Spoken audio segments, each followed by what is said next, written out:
The city of Benilde-St is responding to a citizen group that accuses the city and the Minnesota Department of Transportation of not accepting enough input over the Highway 252 freeway conversion project.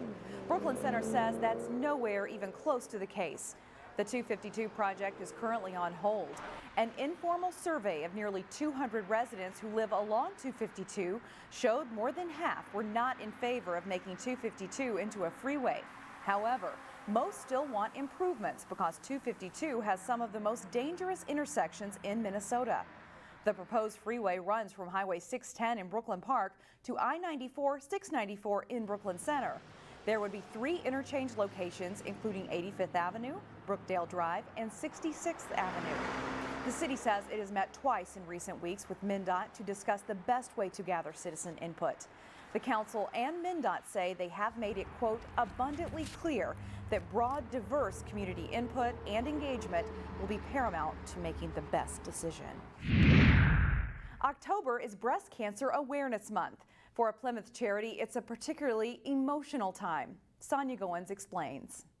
A Plymouth charity is calling it quits after helping hundreds of breast cancer survivors and their families over the past 10 years. Some have breast cancer ribbons on them, some have crosses on them. There's a sea of pink in this Plymouth garage. You know, kids' shirts, fight like a girl. The pastel color symbolizes strength. Plenty of wristbands left. And determination in the fight against breast cancer. We wanted to do something to keep the money locally here in Minnesota. Jamie Kastner, Becky Powers Johnson, and Kathy Robb Hines founded Pink Courage Incorporated in November 2010. To help local breast cancer patients through their journeys. All of the founders have a connection to breast cancer. At one time, when people had antennas, Jamie's mom is a breast cancer survivor. She was diagnosed with breast cancer when I was 18 years old, and she is a 36-year survivor. My mom, when she was 58. Becky lost her mom to ovarian cancer. And while we were going through her journey, we realized our family had a big history of breast and ovarian cancers.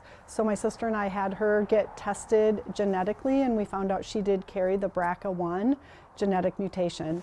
Pink Courage has uplifted breast cancer patients to not give up in their fight. I love doing what we can to support others. We've done several care packages out to people that we find out are newly diagnosed. The charity would also assist breast cancer warriors with their fundraising by selling merchandise at events. And then we would donate money to survivors and help out any way we could with their journeys. October 11th, Pink Courage is closing for good. Once it became you know, a little bit more of a liability for us to have the nonprofit. That's why we changed our minds to make the difficult decision to let it go. They're selling all merchandise at 90 to 95% off. So we're selling our lanterns that we used at a couple of events. And while Pink Courage is ending, their mission will continue to live on through the patients they've helped. So it's been a really fun journey. I feel like we've raised a ton of awareness around the topic. We'll see some Pink Courage shirts floating around out there, and a lot of pride in what we did. In Plymouth, Sonia Goins, CCX News. The pandemic didn't stop a Golden Valley neighborhood from growing larger-than-life pumpkins this year. Photojournalist Dustin Scholl brings us the giant-sized experience. What's the name of this one? Fat Family. You don't get to see big pumpkins every day, but on this road, we see them every year. Throw that on here. This one here? Because of COVID, we're doing what's called a virtual weigh off. We usually have a huge festival. Thousands of people show up, marching bands, parade, everything else. So we're going around weighing all the pumpkins. Keep going, keep going, keep going. Official number is 468. Usually we have a celebration down at the end of the block, but this year we're just going from house to house and weighing pumpkins that are ours instead of having a big event and having other people come and see. Oh, this is all of 468. The whole idea is it brings the neighbors together and the community together. And give her a shot. Oh. The higher it goes, the heavier it is. 528. 528. It's all about the seeds and then watering and fertilizer. Watering and fertilizer, lots of water. Here we go. And so in '97, we weighed 5 or 6 pumpkins, and more families got involved. 1, 2, 3. Now the pumpkins are 500-600 pounds. It's just super fun to see how big people's pumpkins can get and just get together as a neighborhood. We're going to name it this little thing. People go to a lot of work to grow these pumpkins, and people like just getting together. There's something to talk about, something to joke about year after year. Are you recording? You never know how much it's going to weigh. 307! We have a lot of fun with it. Living in this neighborhood is so amazing, such a great sense of community, and the pumpkins are just an accessory to all of that. It's really fun. So we have Fat Stanley as our front runner. We have the Hop here at $4.94. Corona DeVille is in the middle at $4.68. $183. Joe. The longtime people in the neighborhood really have a fun competition going with each other. You lost a pound. Some dirt fell off. 184.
I understand.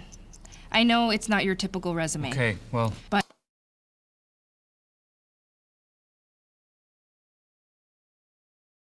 candidate. But I've been working double shifts just to pay for books. I've been raising my 2 little brothers. I'm determined, driven, motivated. Isn't that what you're looking for? Look beyond the resume and discover new ways to develop great talent at gradsoflife.org. What makes your community feel like home? Is it knowing what's happening in your neighborhood? Or when people know your name? Connections make us a community. For more than 30 years, Northwest Community Television has connected citizens, neighbors, even sports fans through video. As life gets busier than ever, we will still offer you a connected community experience through CCX Media, so you can stay connected to the place you call home.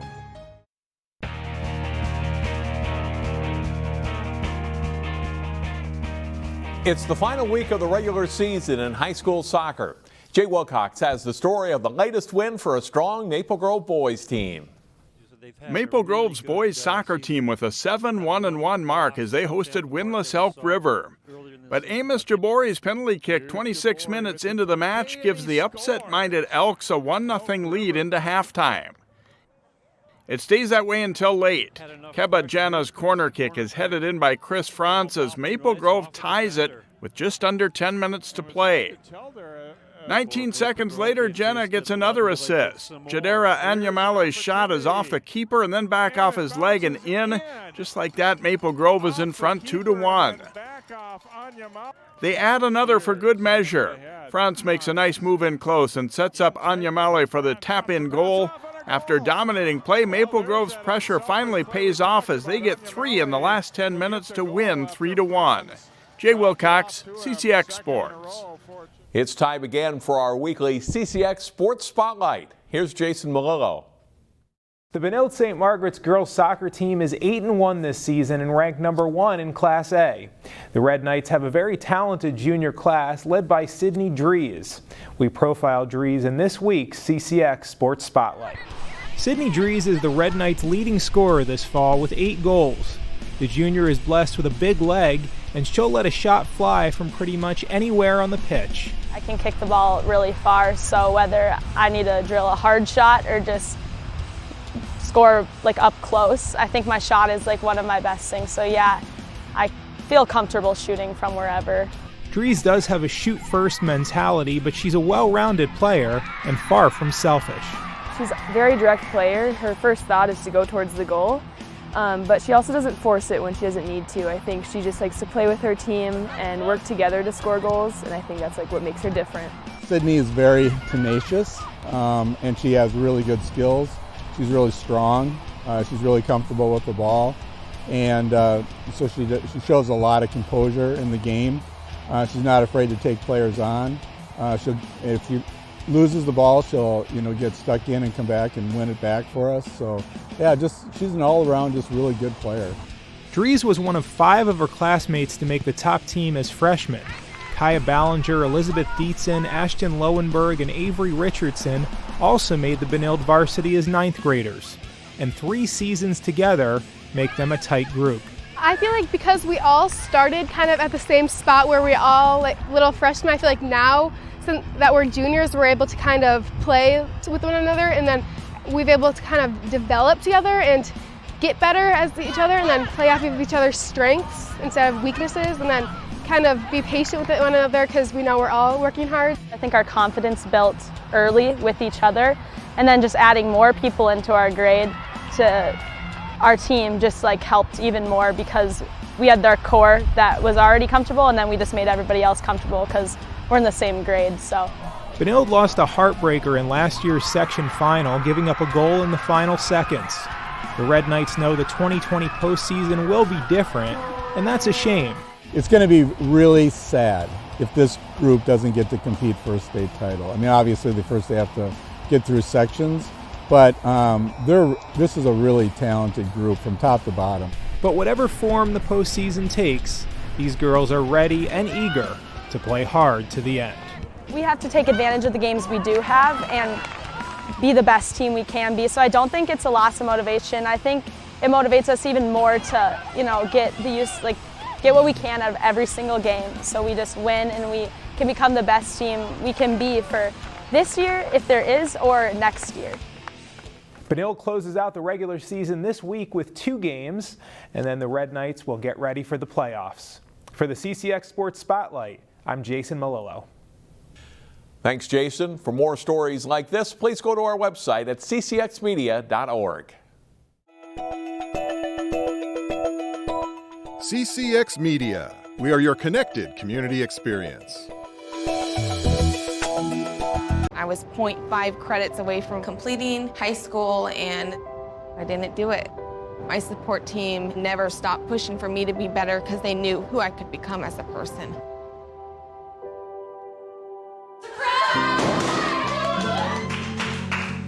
I've been given an opportunity and I'm just thankful for it. Find free adult education classes near you at finishyourdiploma.org.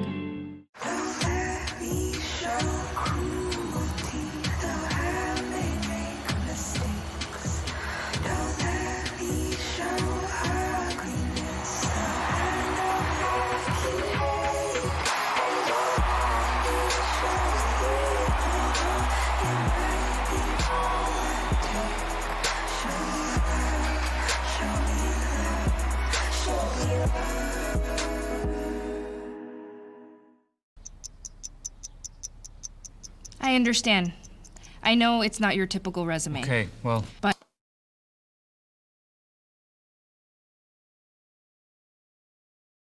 candidate. But I've been working double shifts just to pay for books. I've been raising my 2 little brothers. I'm determined, driven, motivated. Isn't that what you're looking for? Look beyond the resume and discover new ways to develop great talent at gradsoflife.org.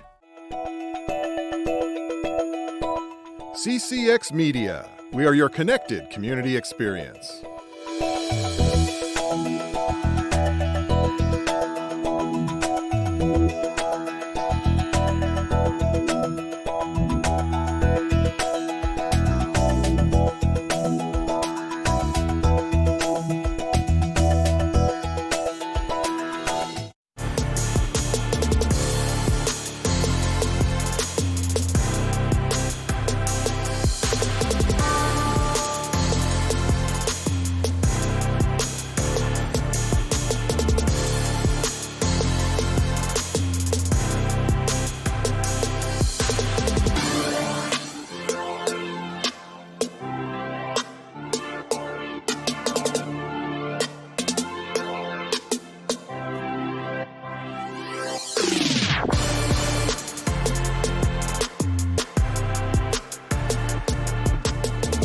A spectacular Tuesday night at Robbinsdale Cooper High School. Sam Ekstrom alongside Sig Ligry.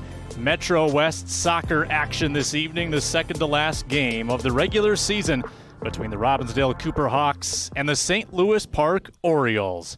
Sig, we had a highly entertaining boys game just moments ago, a 5-3 St. Louis Park win, and the girls looking to offer the same level of entertainment. Well, we certainly hope so.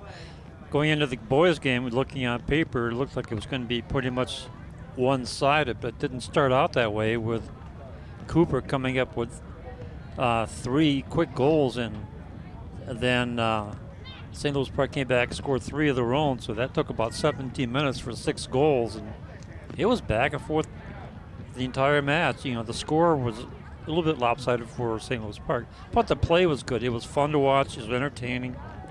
A lot of action. And this game, we'll see how it turns out. The St. Louis Park team is young in terms of experience. They're learning. They're progressing well.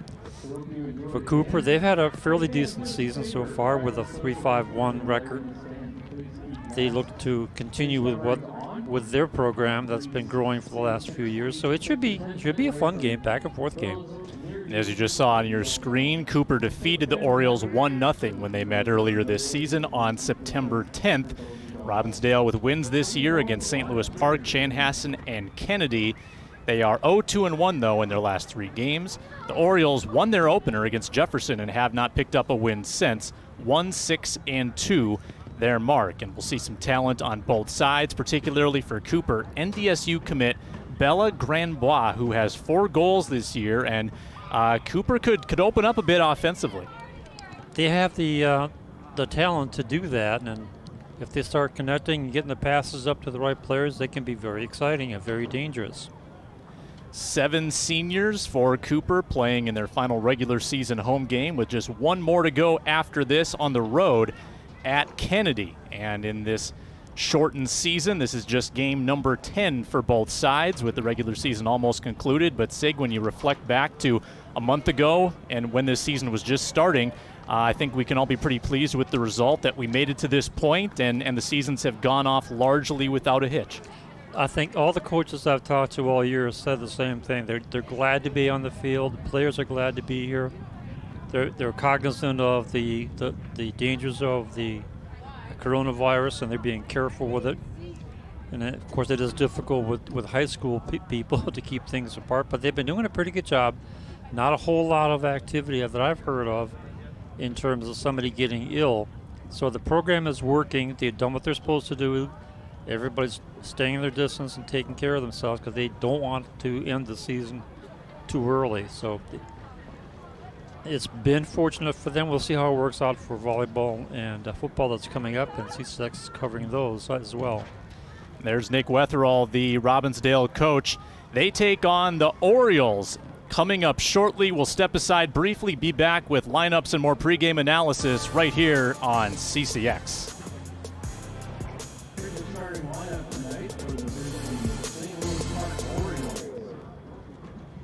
Who's most at risk for coronavirus? People over 65, people with underlying medical conditions like heart disease, chronic lung disease, asthma, diabetes, people undergoing cancer treatment, and people with weakened immune systems. What should you do if you or a loved one is at higher risk? Avoid close contact with people. Avoid crowds. Stay home if you can. Wash your hands frequently. Learn more ways to protect yourself and others at coronavirus.gov.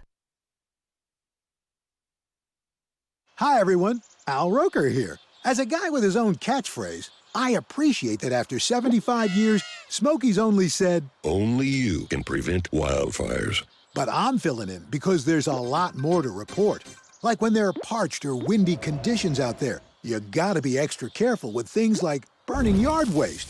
After all, wildfires can start anywhere, even in your neck of the woods.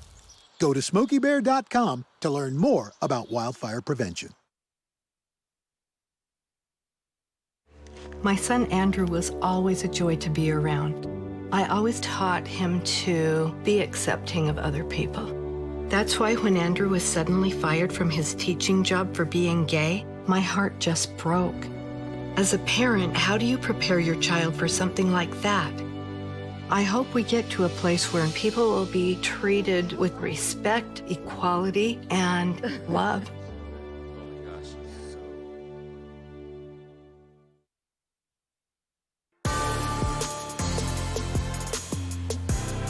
We mentioned that it's a fantastic Tuesday night. Temperatures in the 70s on October 6th. A lot of short sleeves out there.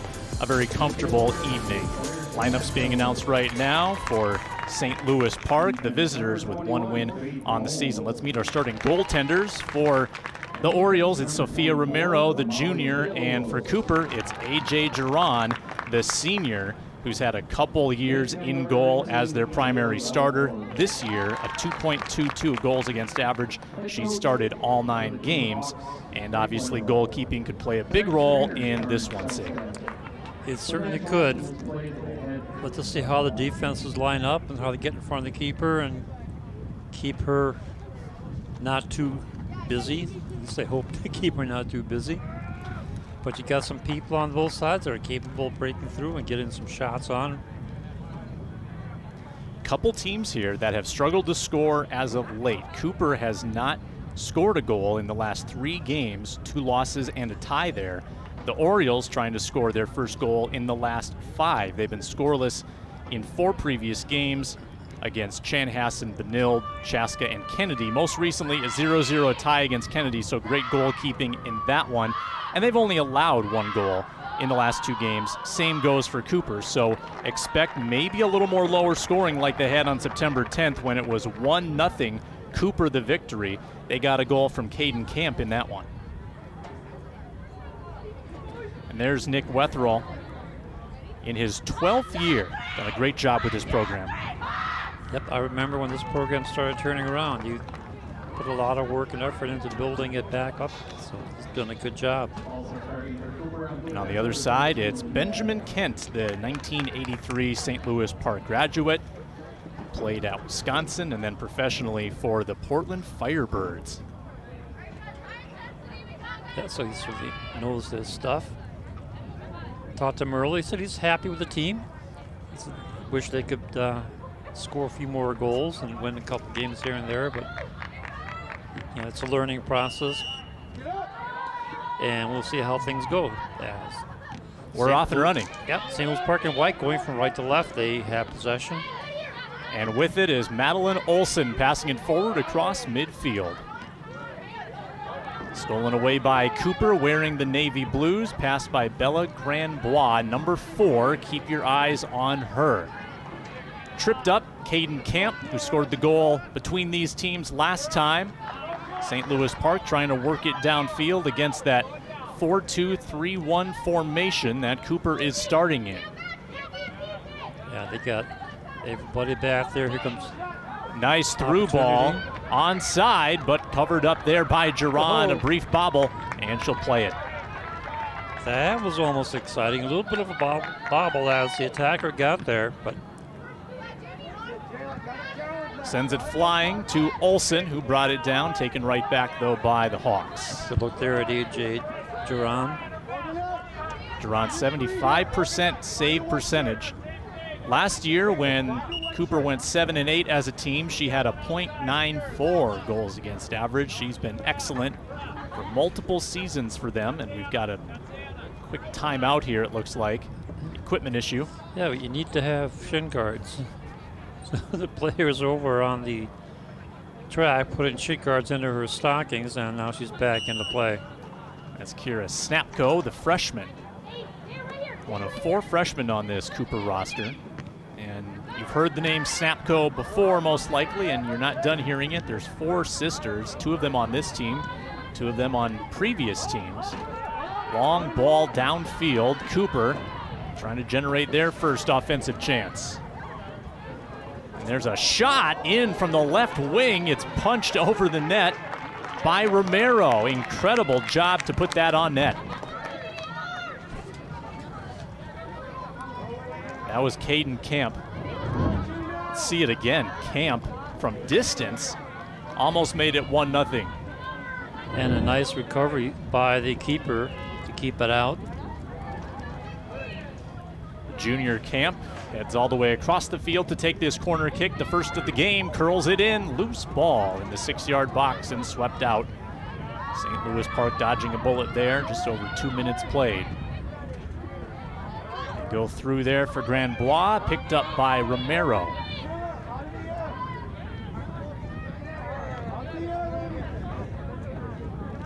Wind, not much of a factor tonight. Very still and very comfortable. Dennison out to the right side. There's a Dennison for St. Louis Park on the boys' side as well. There's Beaton moving it along in front of the St. Louis Park bench. Nice passing by the Orioles, working it into Cooper territory, but right back to the Hawks it goes. Grand Bois passed it off. Sent through by Sadler into the 18-yard box. Romero again with the pickup.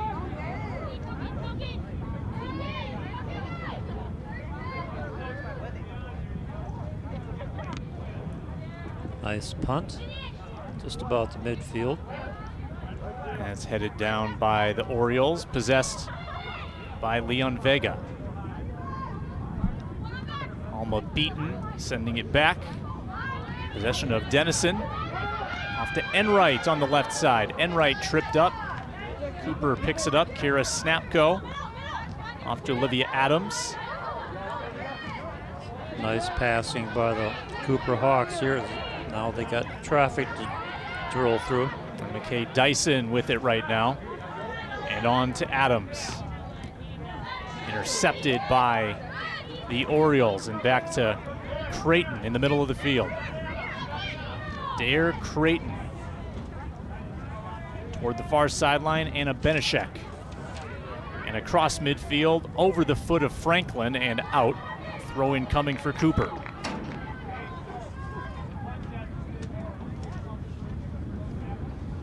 So the second meeting between these teams. Last year, St. Louis Park won this rivalry 2-0 on September 12th, 2019. Orioles have had the edge in this rivalry of late. Robbinsdale, though, with a win already this year, trying to make it a sweep.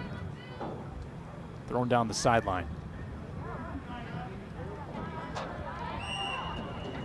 Relaford was marked there. Whistle blows and a set play coming for Robbinsdale Cooper. Bella Grand Bois, 4 goals on the year, sends it into a crowd. Knocked down by Romero, and she'll play it. Nicely done by Romero. She's been busy in the first 5 minutes.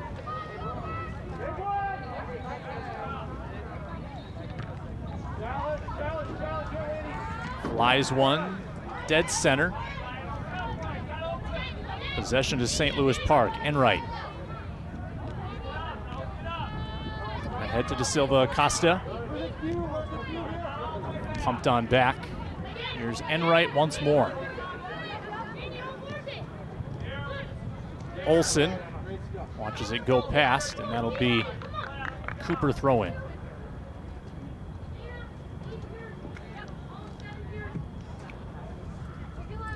These clubs won 7 games a season ago in a full-length season.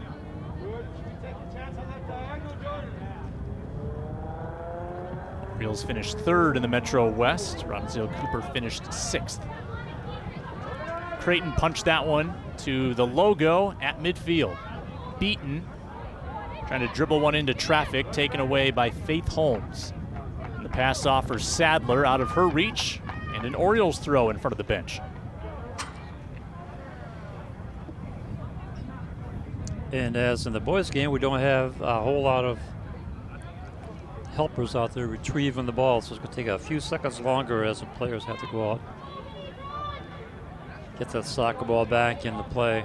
Does change the rhythm a little bit. Yes, it does. That's been more prevalent this year, I think, than ever. But you know, you kind of get used to that when you watch the game. It does change the pace and the momentum. Yeah, you take for granted what those ball retrievers do for the game. They really are helpful.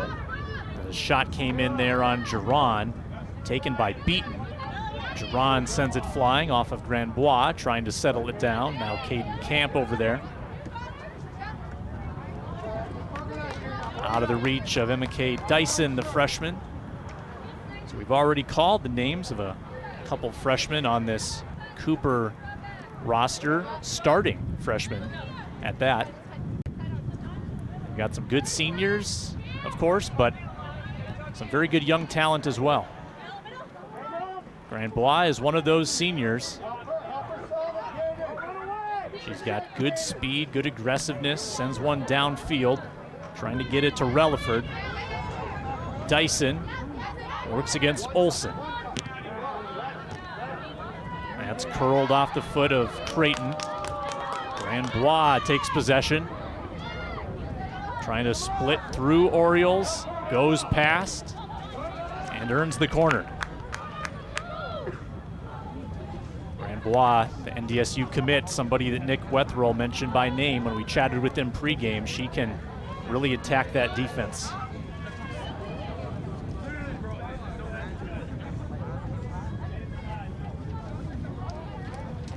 Grandbois scored 9 goals a year ago with 5 assists, first team all-conference player. Coach Wetherill thinks she's one of the best in the Metro West. Tough to deny that.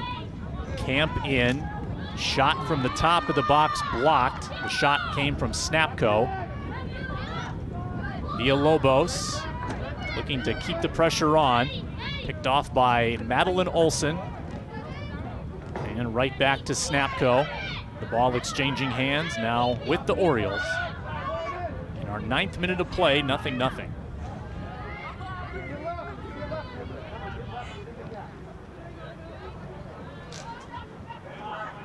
Pressure applied there defensively by Sadler.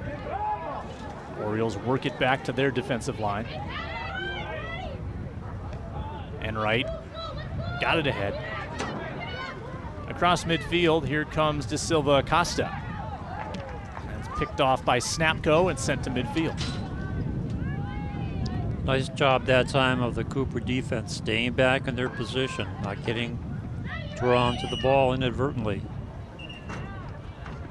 Play whistle dead.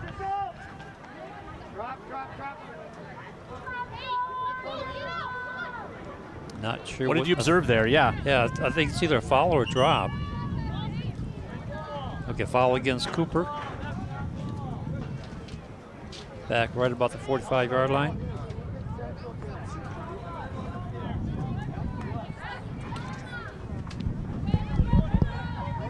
Play restarted by the Orioles, and immediately Cooper regains it.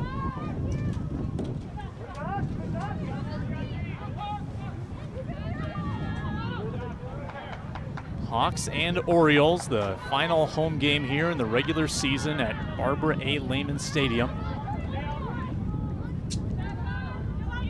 Battle for the midfield, now they break loose. Grandbois taking on 2 Orioles. Moves it along to Sadler. Back to Grandbois, makes her move. Nice cut to the left. Chipped it into Sadler. Forced it in deeper, still loose. Romero will make the play. That was trickling dangerously. Fortunately for the keeper, there were two defenders there in front of her trying to keep things away from her, and as you said, they was dribbling into the danger territory. Orioles now coming back. And that's Creighton with it. Rolled across midfield, played by the Hawks. Camp passed off to Sadler.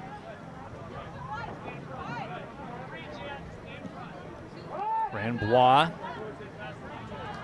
forced away from her by Dennison. Now right back to Grandbois, knocked away.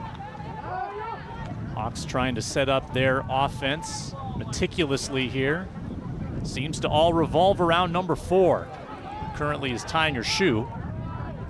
Sadler the pass back. Snapko, nice move down the left sideline. Knocked away by Benishek. And a Cooper throw in. We've got 2 Cooper subs. Anna Ziska and Amy Mejia.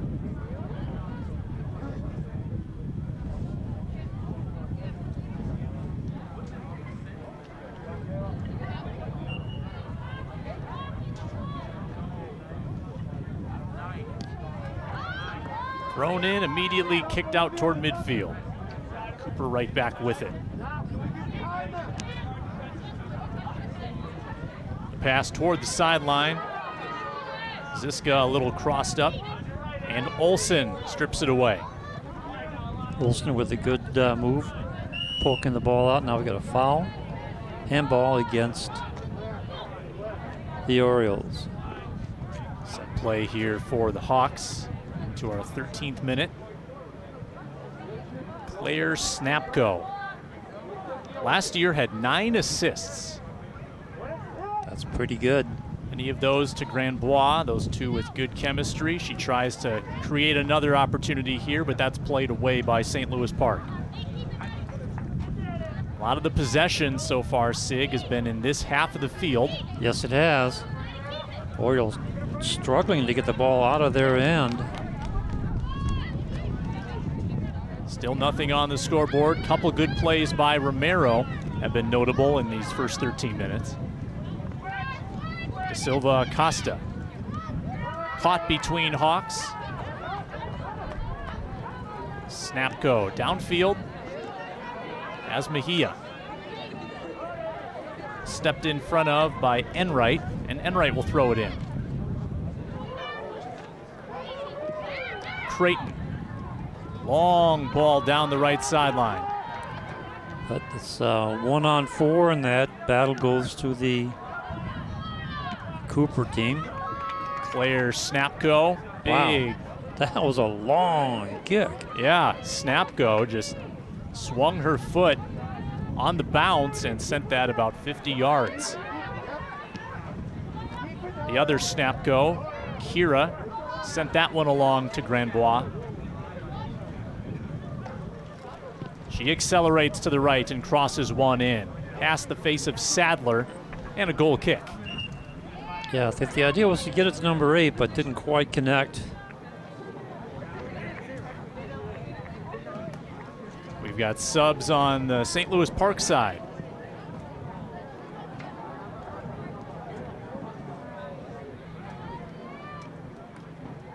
Olivia Brown, number 18.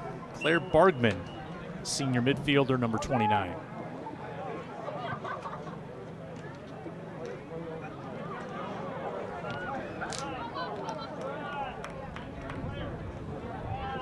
Orioles in possession, about 15 minutes into this game. 2 ties on their ledger this year, including most recently, there's an errant ball back to the near sideline. Fortunately for the Orioles, there wasn't any Cooper player in the vicinity to take advantage of that. And there, the Orioles caught a, well, looked like they caught a bounce off the official, but they'll restart play. Yep, it'll be a drop ball. Caden Camp, the junior, hustling after it toward the sideline. And the throw goes to St. Louis Park. They're trying to snap an 0-6-2 stretch here.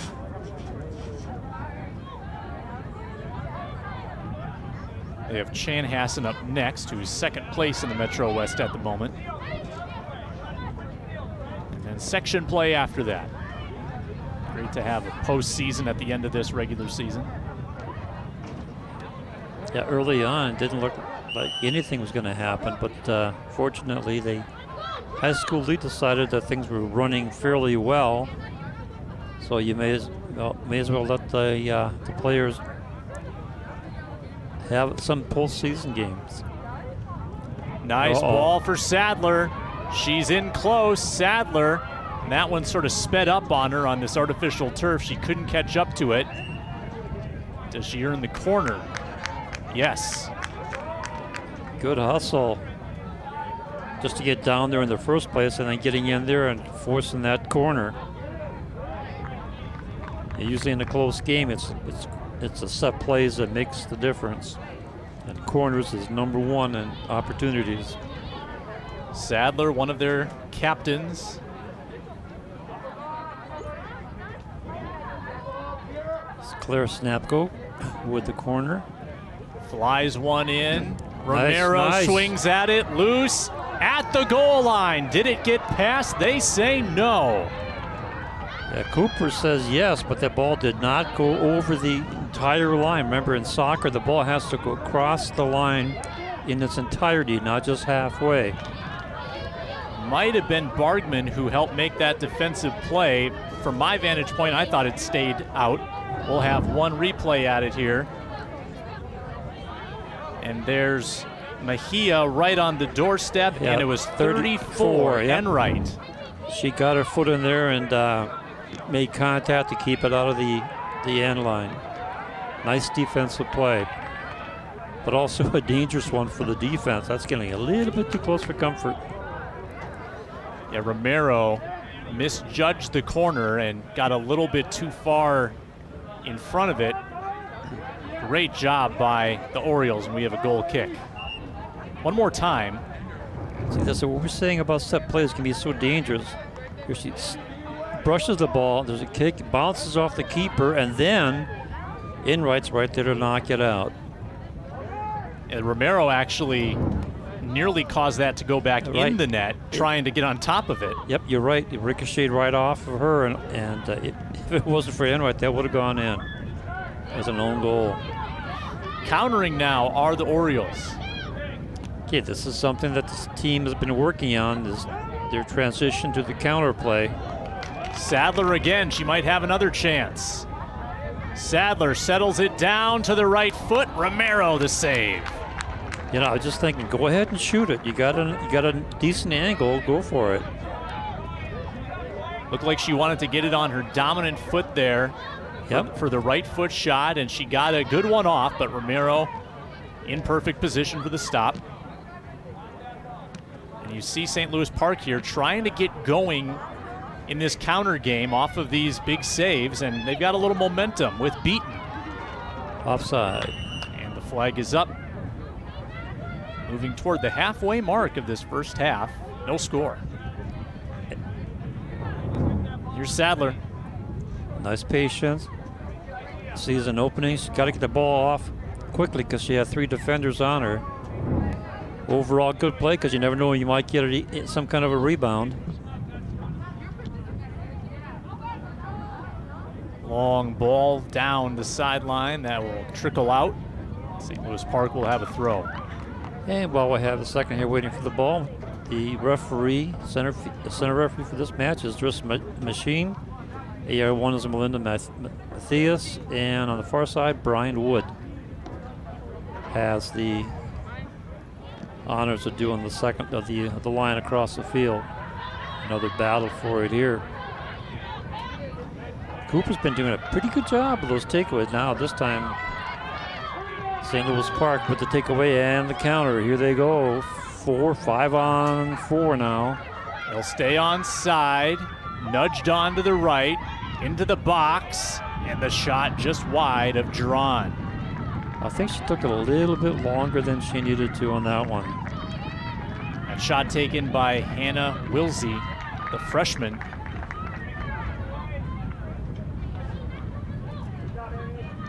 Duran will have the goal kick. taking her time, and then gives it over to number 24, Amelia Villebois.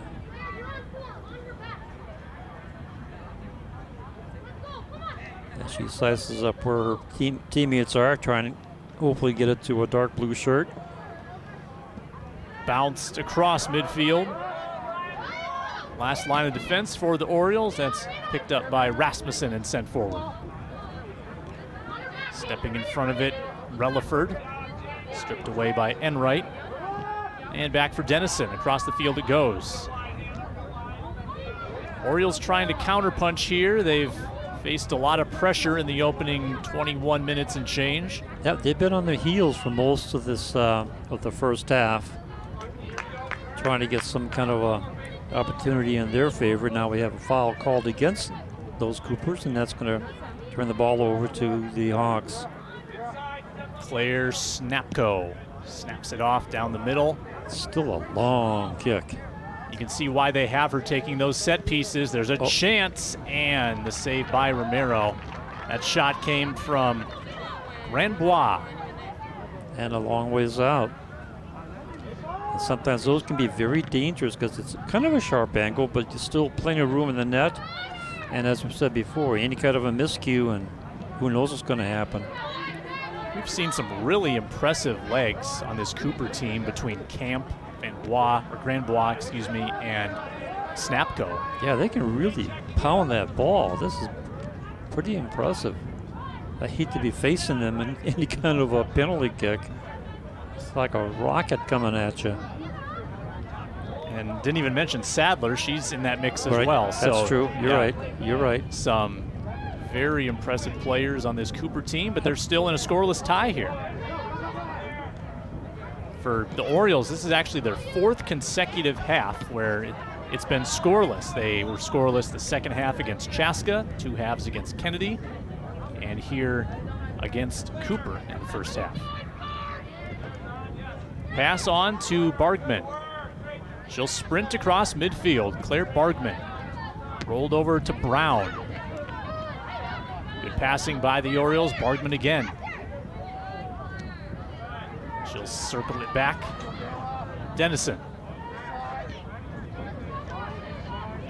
Rasmussen with it. And now they advance. Errant pass there out of bounds. A throw in for the Hawks.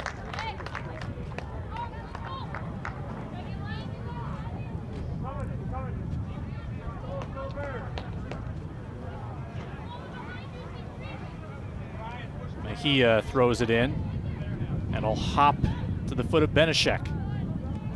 Grandbois tried to keep it in, but pranced out of bounds. The throw to the Orioles. Yeah, she thought she was off to the races, but the races were held up. You're looking down on the field on the flag with the linesman. You can see the wind is really picked up. Yeah, I was just gonna note that, Sig. It didn't feel like there was a lot of breeze when we were down on the field before the game, and now it's really in Romero's face in the Orioles goal. So that'd be a benefit for Cooper most likely. Yes, the next 17 minutes or so. 15, excuse me. Yeah, the wind blowing from left to right obviously favors Cooper Hawks. Enright downfield, played there by Villalobos, and back to the Orioles. 25 minutes played in this first half. Rasmussen moved it along, tapped back toward Beaton, and picked by Camp. Camp with the back pass. Move toward midfield. Camp again with the feed backward. Out of bounds, and a throw here to St. Louis Park.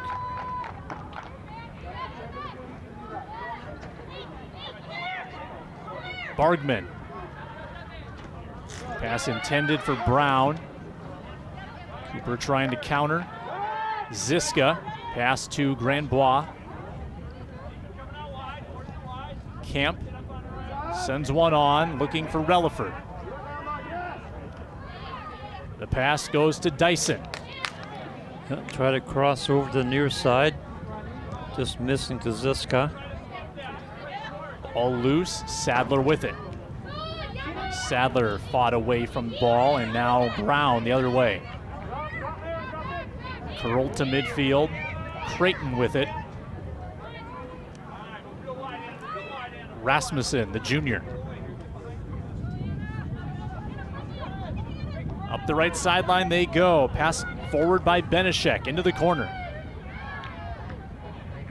Picked up by Wilsey. And Cooper with it back. Let's see how they counter. They lost the handle. They lost the ball. Wow. Not a good thing when you're on the counter. It's now the Orioles with a good opportunity. Bargman. Benishek.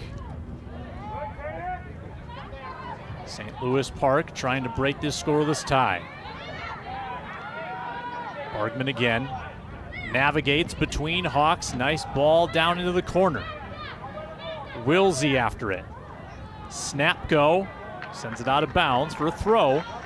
Very near the 18-yard box.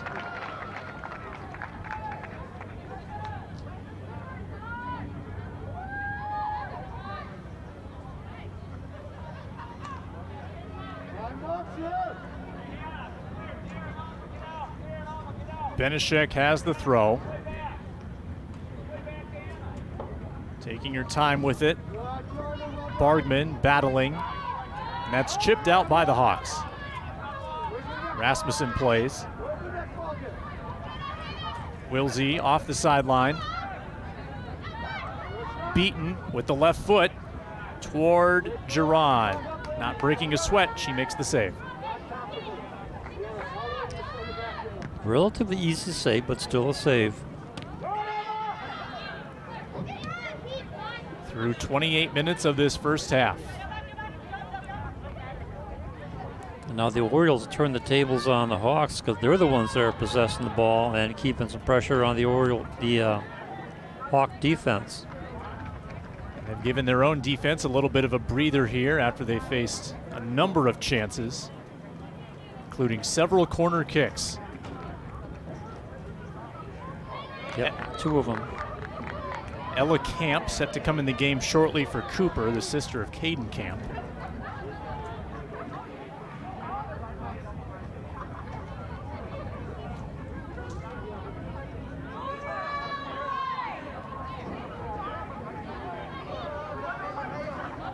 Benishek will throw it in for the Orioles.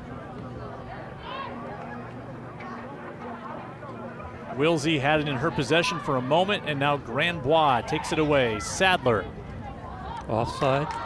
Fired it over top of Relaford. No offside call. No. Did I miss something? Okay. I would need another look at it. A goal kick. Yeah, either way it gets into the possession of the Orioles. We've got to look at it. Yeah, it's hard to say because where the ball was kicked. But it was close. Okay, thanks guys. That's our ace people in the truck giving us that nice replay. Fantastic job as usual.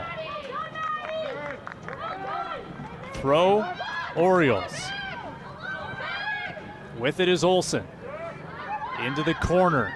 Franklin. Cross toward Giron. She'll scoop it up on the near post. Past the 30-minute mark of this game, Giron punts it down the left. Sadler possessing.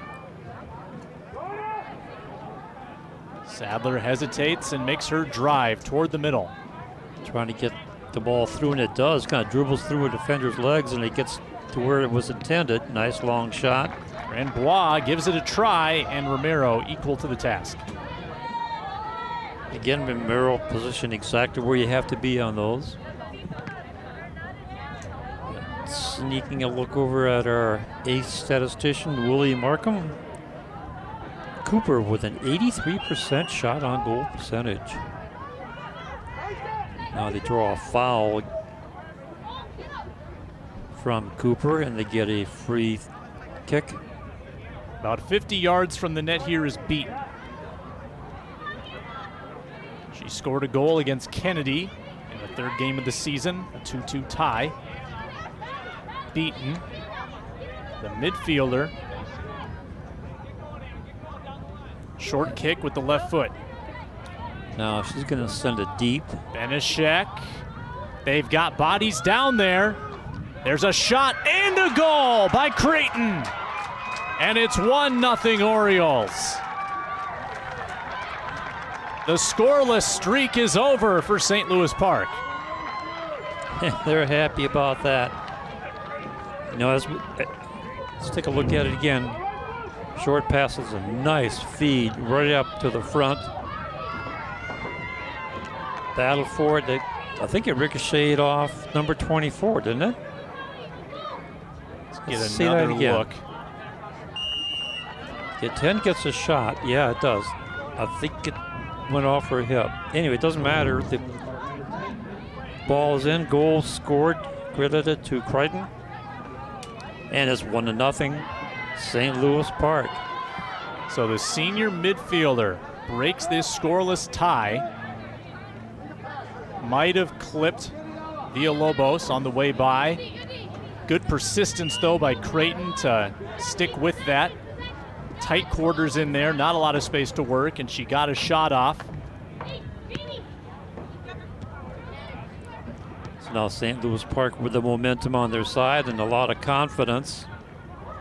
This half really has been a tale of two halves. Kind of a shift. Yes. Big time at about the halfway mark. It went into St. Louis Park's favor. Yeah, the momentum shifted when they started moving the ball up a little bit and got some attack going. Olsen with it now. Tried to center and get it to De Silva Acosta. Here's Sadler the other way. Touched on. In pursuit, Snapko. Players Snapko. She's only got 2 players up there with her against 5 defenders, 6 defenders now. Stuck here in the corner are the Orioles, though. They'll try to work it free. Passed ahead for Creighton. Stolen. There's a shot to tie it. Oh, Granbois. We were talking just about that, getting the shot from the outside, take a nice hard shot and go for it, and exactly what she did. A turnover in a bad spot, and that's someone who will make you pay. You said again, this is a nice hard shot. Rocket. Keeper was on the far post side, and the ball comes on the near side, or actually in the middle. Nice shot. Couldn't place that any better. Nope. 5th of the year for Bella Granbois, the senior on senior night with the goal. And now St. Louis Park the other way.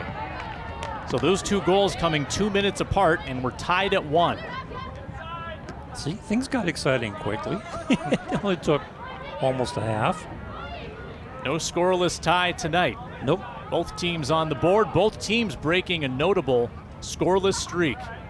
For 3 games, Cooper couldn't score one, and for 4 games, the Orioles, they both get one here in the first half. Well, both teams been moving the ball well between the 10-yard lines, but then finally they got something more prohibitive. Nice takeaway. Under 6 minutes to go in this first half. Camp down the right side. Caught up to by Dennison. Olsen nudges it back to the middle. Bargman passed it back. Rasmussen moves it forward. Good job by Beaton, the captain.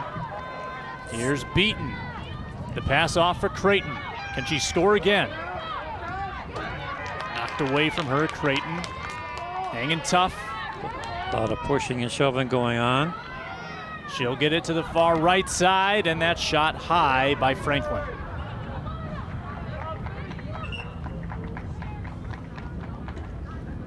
Back and forth, Sig. Opening it up here.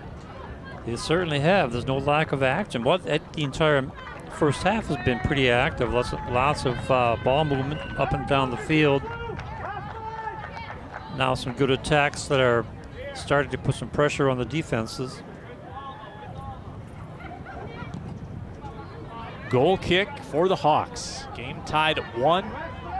Closing stages of this first half. Sadler has a steal with Grandbois running down the middle. Sadler can't control it. That would be a goal kick, they say. Yeah. Sadler's come close on a few occasions. But she has such skill and control in the soccer ball. It's very difficult to defend against a person like that with those skills and tenacity. Tough to believe Sadler doesn't have a goal this year after watching her in this first half. Ball out of bounds. Throw to Cooper. Well, maybe her time is coming. She's had a strong first half. Yes. She's been threatening. Yeah, do some prognostication and say maybe she'll get one. Who knows? Sounds like a call. Oh, no. We'll write it in pen. Make sure it's invisible ink. Battle here in the corner. Orioles get the throw as Leon Vega watched that one trickle out. 3:20 to go in the first half.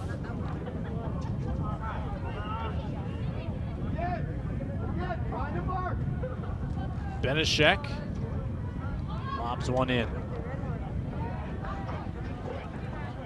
Leon Vega out of bounds to Cooper.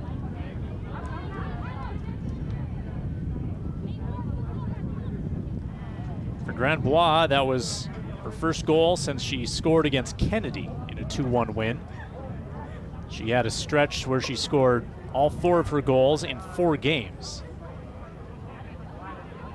including 2 against Chanhassen, a team that they totally reversed the result on. They lost 6-0 and then beat them 3-1 the second time. Cooper moving in, Snapco stolen away, but Snapco sticking with it. And a foul called. Will go against the Orioles. And a set play coming here for Cooper in a good spot. It's a very good spot. It's going to be right about 40 yards, just under 40 yards out. They could try to set up the forwards with the left attack and then go for a header. I don't think they're going to go to, I doubt they're going to go right on goal, but we'll see. Grandbois with the big leg on goal off the football crossbar. Goal kick. Okay, I was wrong. I really didn't think they were going to do that. Not many could, but Grandbois with the leg talent to get that one close. Even from 35 yards, that was still a bullet. Yeah, just a little bit lower. That could have been interesting. Orioles get it to the right sideline, now passed back to Beaton. Beaton has made some nice runs downfield. Creighton, the goal scorer, with it now, and she makes a nifty move. Creighton through De Silva, Costa! And Geron the save. Looked like Villalobos was closing in there from behind and might have affected that shot. Yeah, I think it did, because she was just getting ready to take the shot, and then all of a sudden the defender was right there and in her way. It's a nice takeaway by St. Louis Park. Creighton again. Moves it back. Leon Vega, and swept away from her. And right to the sideline for Olsen. Olsen doing a good job of trapping the ball and keeping that in play. Whoops, turnover. Cooper the steal. They've got 30 seconds. 3 against 4. Camp passing for Sadler, but it'll be taken by Benishek.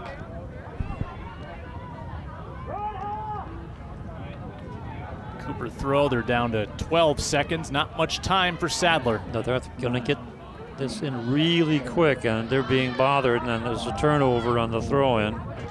And now not enough time for St. Louis Park, despite this run down the right sideline. The first half comes to an end. We had fireworks in the final minutes of the first half. Creighton in the 32nd minute. Grandbois, as you see on your screen, in the 34th. A 1-1 score through 40 minutes.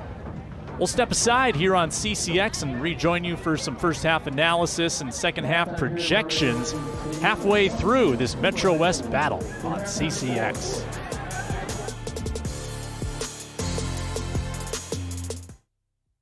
Who's most at risk for coronavirus? People over 65, people with underlying medical conditions like heart disease, chronic lung disease, asthma, diabetes, people undergoing cancer treatment, and people with weakened immune systems. What should you do if you or a loved one is at higher risk? Avoid close contact with people, avoid crowds, stay home if you can, wash your hands frequently. Learn more ways to protect yourself and others at coronavirus.gov. Hi, everyone. Al Roker here. As a guy with his own catchphrase, I appreciate that after 75 years, Smokey's only said, "Only you can prevent wildfires." But I'm filling in because there's a lot more to report. Like when there are parched or windy conditions out there, you gotta be extra careful with things like burning yard waste. After all, wildfires can start anywhere, even in your neck of the woods. Go to SmokeyBear.com to learn more about wildfire prevention. My son Andrew was always a joy to be around. I always taught him to be accepting of other people. That's why when Andrew was suddenly fired from his teaching job for being gay, my heart just broke. As a parent, how do you prepare your child for something like that? I hope we get to a place where people will be treated with respect, equality, and love.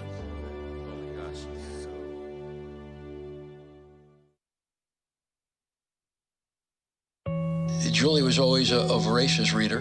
She'd carry 2 novels on an airplane because she'd read one on a 3-4 hour ride. And at some point, I began to notice that she would read a page and couldn't remember what she had just read, and she'd have to go back and read it again.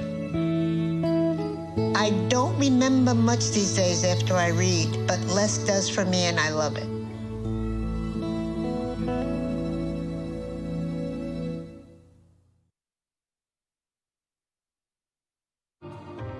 You're home before sunrise, on top of the house, the kids, and our future.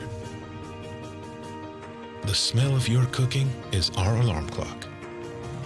My Shiro's day is never done.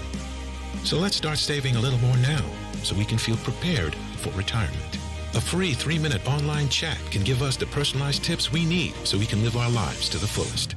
Visit aceyourretirement.org/Shiro. Yo, Scott. Hey. I'm heading out, man. You want to ride? No, I got my car, but I actually really need to go to the bathroom. Oh, you know what? I was just in there. The line is like 10 people long. You know, I think I'll just...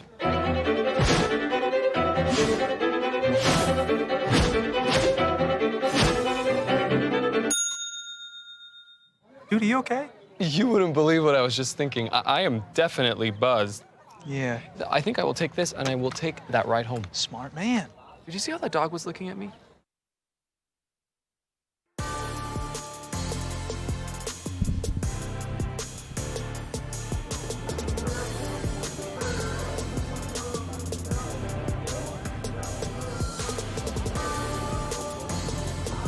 Halftime at Robbinsdale Cooper High School. Cooper 1, St. Louis Park 1. An entertaining first half. We'll take a look at some stats from that and get some highlights as well here during our halftime show. It was really Cooper's game for the first 20 minutes or so of that half sig, and then St. Louis Park turned the tide, scored the first goal, and Cooper answering in a big way 2 minutes later after Creighton scored. Grandbois answered 2 minutes later. Let's take a look at those tallies in our first half highlight package. Camp had an early chance from the left side, and I think we learned quickly that Cooper has a lot of talented athletes with some big legs, and Grandbois, one of them. There's another chance for her. Romero was kept very busy, and credit her with keeping them in this in a lot of ways. And here was a tougher play for her where her defense had to bail her out. Yeah, that was a big play. The defense came back there and helped her out. And Sadler there uncorking a shot. Romero another big save. Very high percentage of shots were on goal for Cooper in that first half. But it was the Orioles that broke through first. Dare Creighton might have glanced off of Amelia Villalobos on the way by, finds the back of the net. 1-0, but it didn't last long. Bella Grandbois, laser beam to tie it at 1 2 minutes later. All even at the half. And the stats fairly even. Yes, they are. 8 shots apiece.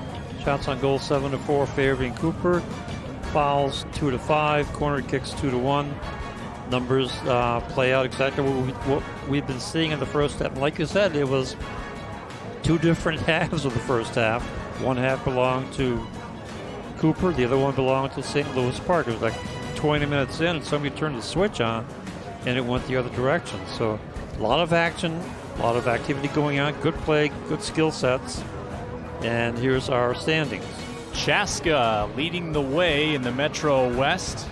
Tonight they are hosting Benilde-St. Margaret's, who's in third. That's a big-time matchup between the 1 and 3 teams. And Chanhassen in second. That's the upcoming opponent for the Orioles. And you see Cooper there smack dab in the middle at 3-5-1 in fourth. St. Louis Park in sixth.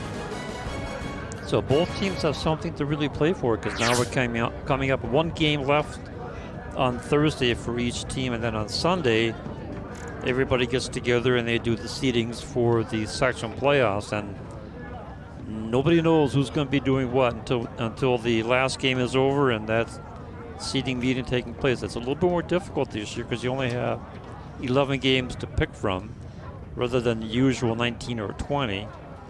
So it's going to be a challenge for them to say, well, which team's better, which team has won what games, and how many goals and everything. It's going to be a little bit tight. It'll be a meaningful result here in this one. We have 1 half to play. We'll step aside again here at halftime. Cooper 1, St. Louis Park 1 on CCX.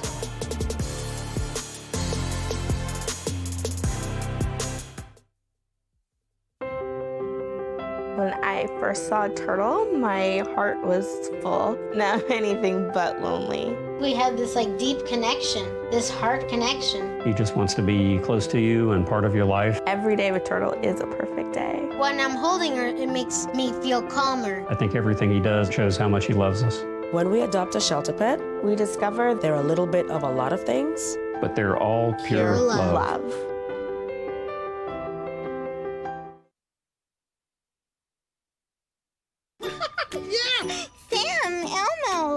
Julia, are you ready to play band with us? I'm gonna play my clarinet. And Elmo's gonna play his drum. Drum loud. Oh, well, you know what to do, Julia. Julia knows. Mm-hmm. With Julia's autism, loud sounds can be too much. But she still loves to make music. Play band. Early screening for autism can make a lifetime of difference. Find out more at screenforautism.org.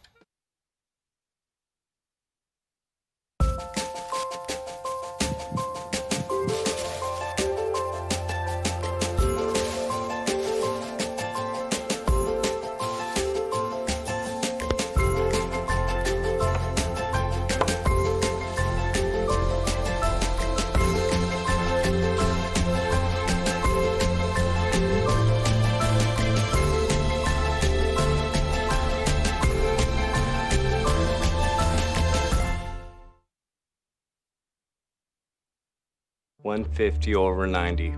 180 over 111. 160 over 110. I had a stroke. Your blood pressure numbers could change your life. Lowering them could save you from having a stroke. If you've stopped your treatment plan, restart it or talk to your doctor about creating one that works better for you. Start taking the right steps at manageyourbp.org. Now I'm, trying to get better, stronger than ever.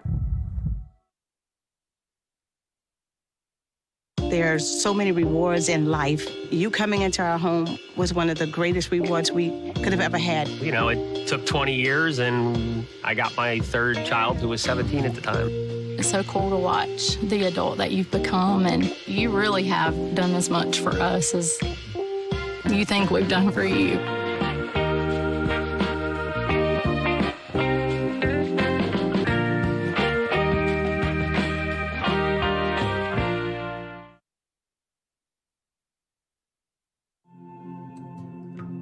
When I was growing up, my mom was extremely tidy.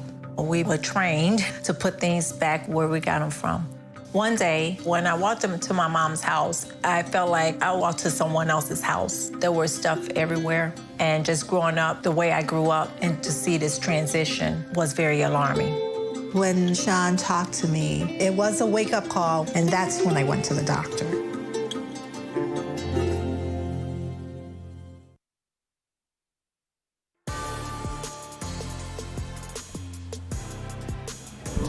.40 minutes to go in this one. The outcome very much in doubt. A 1-1 tie through one half.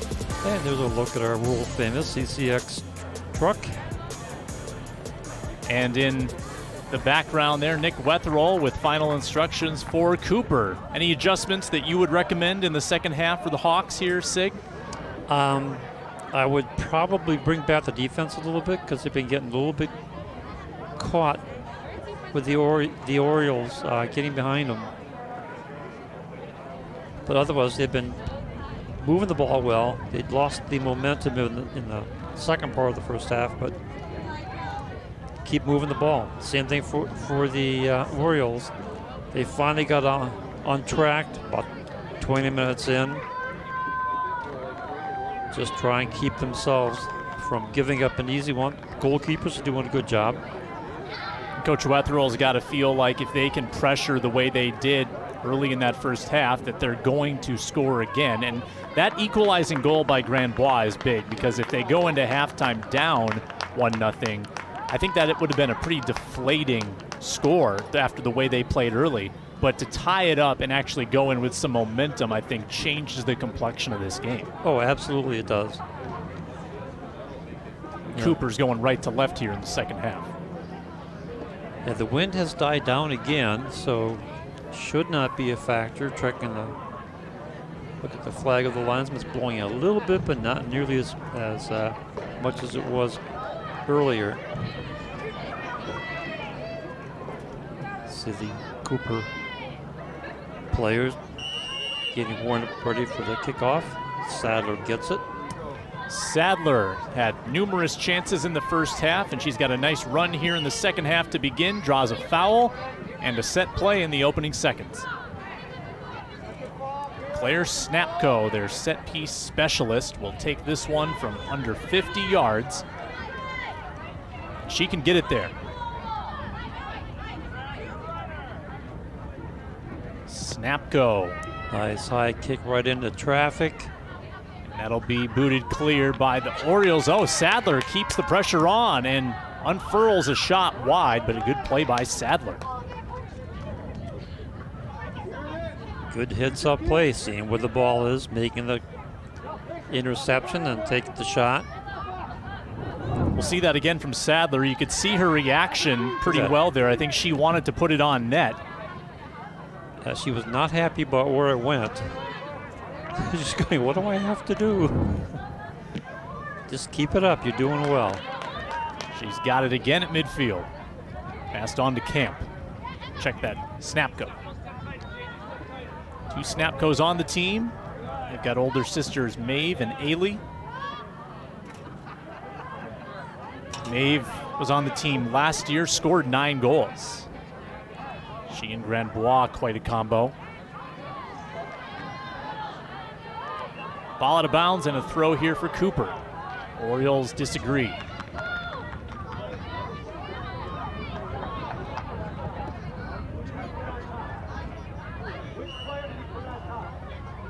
There's Relaford battling for possession. Another foul on the Orioles. Presumably Snapko will come take this kick. Actually, it looks like Villalobos. We'll see what she can do from over 50 yards away. I wouldn't be surprised if this comes in close. Lines up a little shallow of the box. Kicks over to Sadler. Another nice takeaway for Sadler. And she cuts it back to the middle and looks for a shooting lane. Romero, a little bit of a bobble, but she'll play it. Yeah, Sadler couldn't quite get enough leg on that one, but she's getting closer. Headed along by Beaton, 1 against 3, trying to break through here, and her speed earns them the throw. Wow. Adams sent that one out of bounds. I'm just surprised they decided to take that over the touchline. They had a 3-1 advantage. Beaton sends it in, and it caroms off. Picked up by Dyson, and then launched in from the left, played by Giron. She punts one down the middle. Camp deflects it, Grandbois picks it up. Met there by Wilsey. Wilsey with the steal away from Grandbois. Dumped into the middle here via Lobos. Toward the sideline, that'll stay in bounds. Orioles will regroup. They bring it all the way back. Reload, and here they come. Dennison had good speed. Her pass for Wilsey is knocked out of bounds. I like that idea. Get the long ball up to Wilsey and give her an opportunity to bring the ball in. Benishek, a high one to the middle, deflects down and picked up by the Orioles. Beaton twists it off to the left. Creighton moves it further. Back to Creighton, who scored the goal in the 32nd minute. She shoots wide left and a goal kick.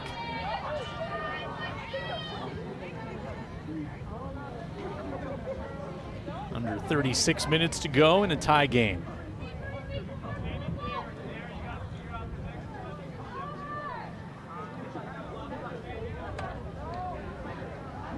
Villalobos will take the goal kick.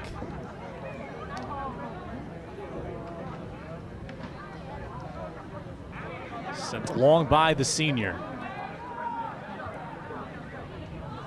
Camp. Lost possession, Orioles with it. Creighton dumps it back again. Moved ahead to De Silva Acosta. Now Dennison.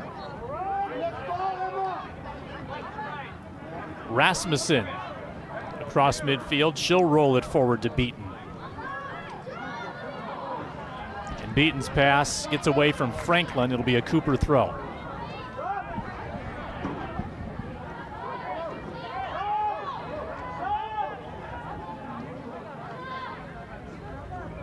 Coming in the game for Cooper, Anna Ziska, senior midfielder.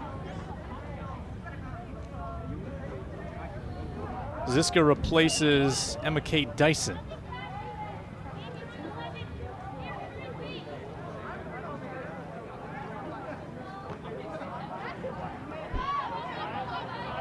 Cooper with it, blocked there by Dennison. Dennison filled that passing lane perfectly and picked it off. Sadler moving the wrong way with it, and Wilsey picks it up. Wilsey turning the corner. Sadler boxes her out nicely. Faith Holmes down the sideline and out, and an Orioles throw.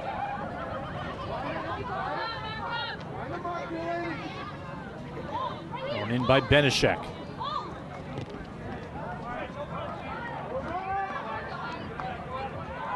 Rasmussen steps forward. Creighton to the corner for Enright, or rather Wilsey. And Sadler with a physical play to take it away. Well, how many 50-50s has she won? She's got a great nose for the ball. Certainly does. Very good instincts. It's way up in the air. These are always dangerous. especially when you're the last defender. Villalobos moved it into the corner, but the Orioles have it back. Beaton, the pass toward De Silva Acosta, unable to play it. Staying with it is Benishek. Slipping is Creighton, and that'll lead to Grandbois. Taking it toward midfield. Grandbois putting on a display. Moves it to the right side. Relaford. Relaford past Enright.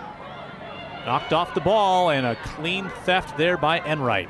Well, Enright did a great job that time, being in a defensive position, keeping her back between the attacker and her goalkeeper, and saw an opportunity and succeeded with the takeaway. Grandbois, long ball downfield, blocked. Wilsey trying to spurt down the sideline, cuts it back against Camp. Silva Acosta, the pass back. Orioles seem very comfortable reloading back at their defensive line. They've gotten some good push from that line to start their offensive attacks. Sadler nudges a pass, a little give and go, and Sadler trying to find Relaford, and the Orioles possess. Benishek passes to the middle. Silva Acosta stripped away. Camp helping out there, getting it to Grandbois. Grandbois puts the moves on. She'll drop it back. Here's Camp. Forced toward the right side. Back to Camp. Caden Camp. Big left foot. Sadler has it taken away. Cooper threatening. And they'll have a throw here from the near side. They're certainly pressing. Sadler again after it, but the Orioles chip that one out. Off of Snapco, Wilsey to De Silva Acosta. Now the Orioles countering. Moved ahead to Beaton, and Beaton is all alone in the box. She fires and scores! Alma Beaton gives the Orioles the lead. That's what we were talking about earlier. Get the long shots off, get the opportunity to make a good counter, and that's exactly what they did. Beaton comes up with a big shot from the far side. Puts it right past the keeper. Here we see it again. Second of the year for Beaton, getting it off just before Villalobos caught up. Perfect spot. That's exactly where Grandbois scored her goal. Yep, there's nothing you can do as a keeper. You just you just Beaton to the shot. Fantastic drive with the left foot. 50th minute. I almost come up with a bad one. So you got beaten by Beaton. Wouldn't have got a laugh on me there. I would have given you a chuckle. There's a drive left from Snapco. Well, this has got to feel good for St. Louis Park. The long goal drought, 2 goals in this one, matching their season high. And pretty goals too. They were not just ricochet off somebody and in. Those were well-placed shots. Great transition and counter. That's what talking to coach before the game, asking him about how was that Oriole team with their transition on the counter. He says, well, we're learning. Well, they did more than learn. They did a great job that time. 2-1 with a half an hour to go. A chance to pick up their second win of the year and their first since the season opener. Bounced into the corner.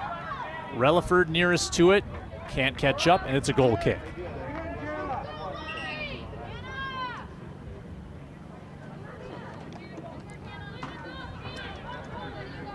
Boy, that wind is tricky now. It's picked up again. We can feel it coming through the press box and down on the field. This time it'll be in the favor of the Orioles if they need to make any long kicks. Olivia Adams left the game. Marin Scherber, the freshman, coming in. Scherber battling there.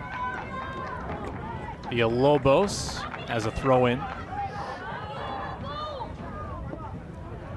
Whips one toward midfield. Bounces off of Leon Vega.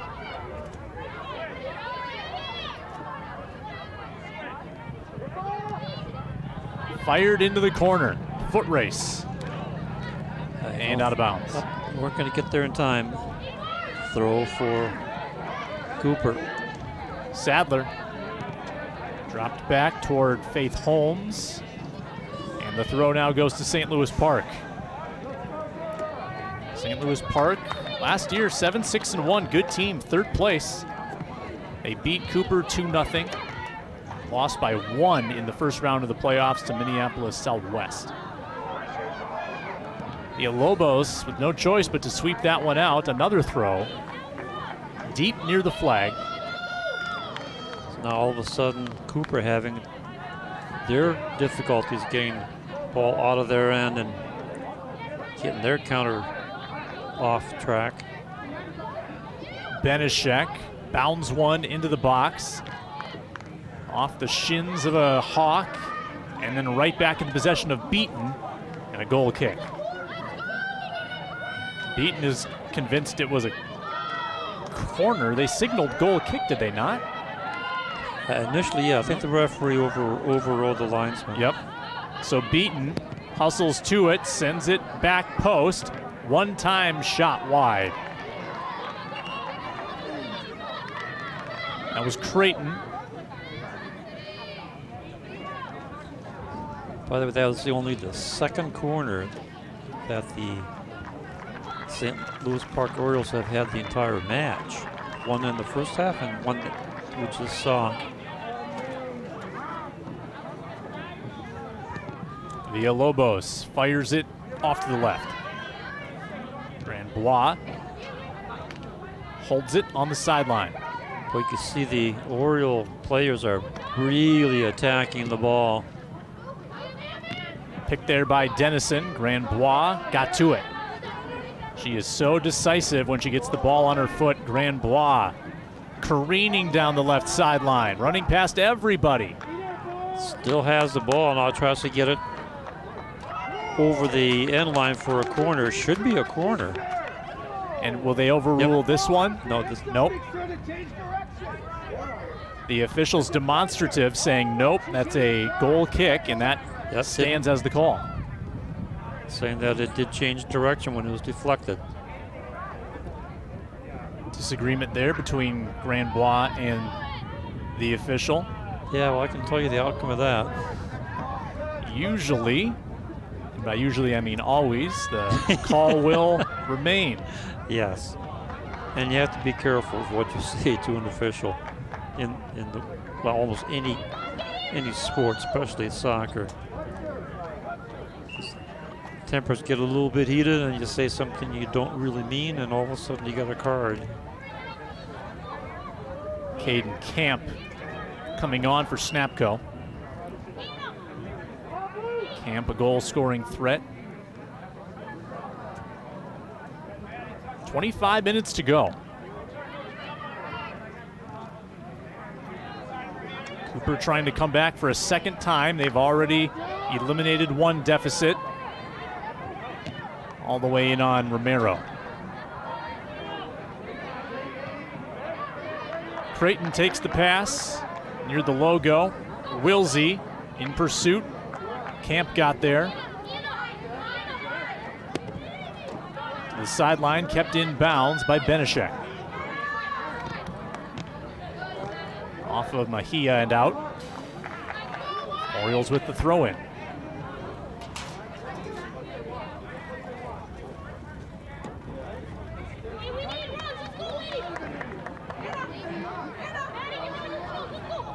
Benishek tosses it to Creighton.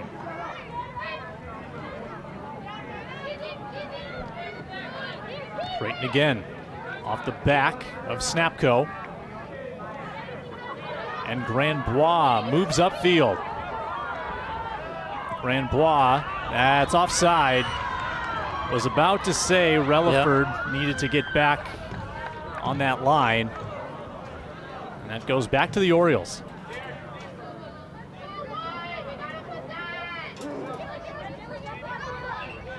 If Grandbois can get space like that, though, for the rest of the game, she'll make something happen. I was going to say the same thing. You can bet you're going to see that play coming up again.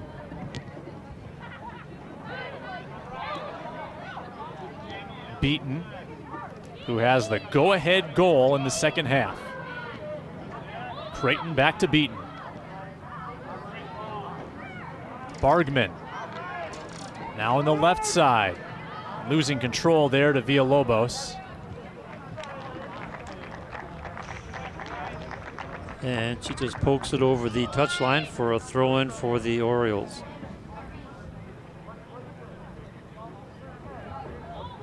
Enright tosses it in. Beaton makes her move again. Beaton zips one right on. Giron the save. And might as well try for it. It worked before. That was just a stinger, never above waist level. Good catch by Giron, not allowing the rebound. The pass by Creighton to the corner. And then shoved back onto Bargman in the box. Grandbois with the intercept. Her pass for Relaford intercepted by Rasmussen. Bargman to Wilsey. She maneuvers to the left. Sends Sadler to the ground. Rasmussen pokes one toward the box. Kicked away by Holmes. Camp near the sideline. Great move by Camp to get around Olsen.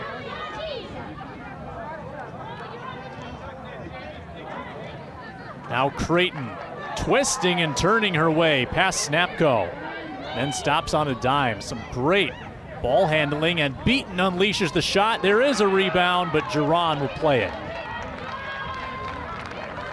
Alma Beaton with some lasers here. That's 3 we've seen, and one of them went in.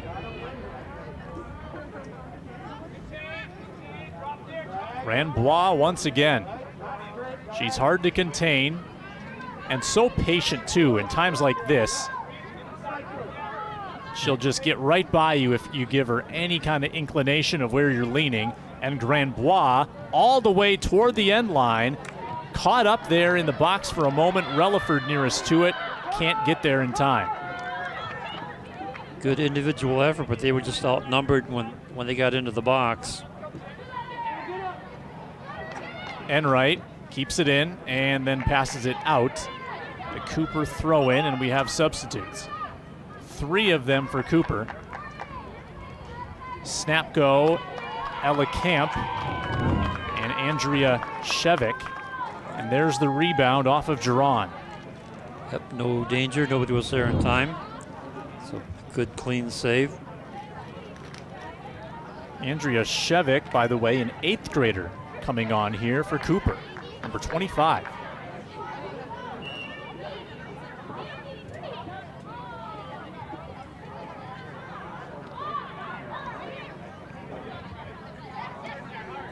Snapko to Snapko. Taken away by Beaton. And she's in the open field now. Alma Beaton had a great second half. Fires again off of Villalobos that time. Well, I think the Hooper defense is going to have to come up and challenge her. Another block. You can't afford to give Beaton that many shots. This one's going to be a little weak, no problem there. Shot taken by Creighton. Giron scoops it up past the halfway mark of the second half. 2-1 Orioles. A 50th minute strike by Alma Beaton.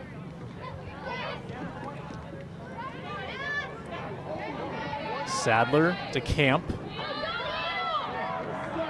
Good individual effort there by Camp, but nowhere to go with it. Good job that time by the Orioles, forcing that turnover. Not giving the Cooper Hawks any chance to get the ball cleared.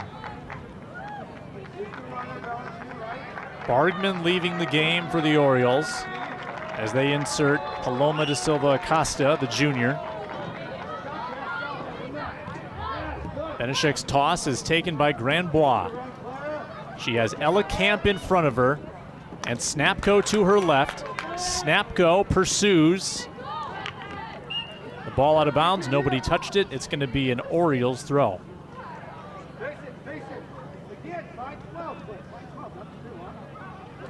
What a big win this could be for St. Louis Park. Could move them into 5th place in the conference standings. Kennedy is playing at Jefferson tonight as Grandbois fires. Might have gone between the football goalposts. Goal kick. Yeah, it would certainly be a huge benefit for them to get this victory, stay with a victory when you get into the seedings this weekend.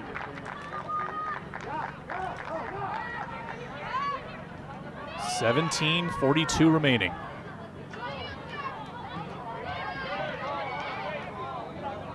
Pass intended for Beaton, picked off by Snapko.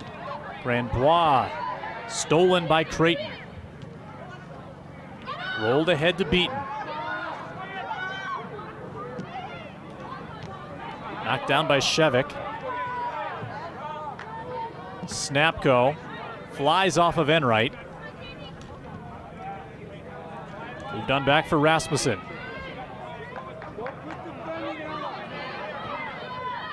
Down the sideline. Controlled by Franklin. Over to Wilsey.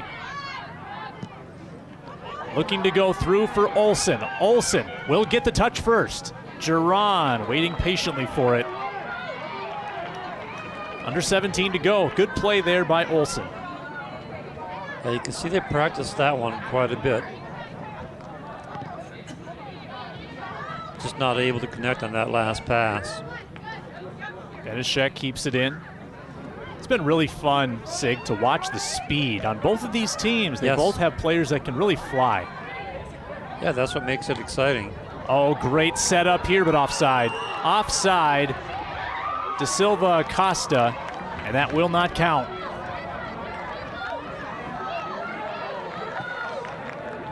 See it again. To the naked eye, I thought it was a correct call. Yep. That replay seems to enforce it. Yep. 19 was just a step ahead. You can see the flag there at the very end with the AR1 linesman indicating that offside.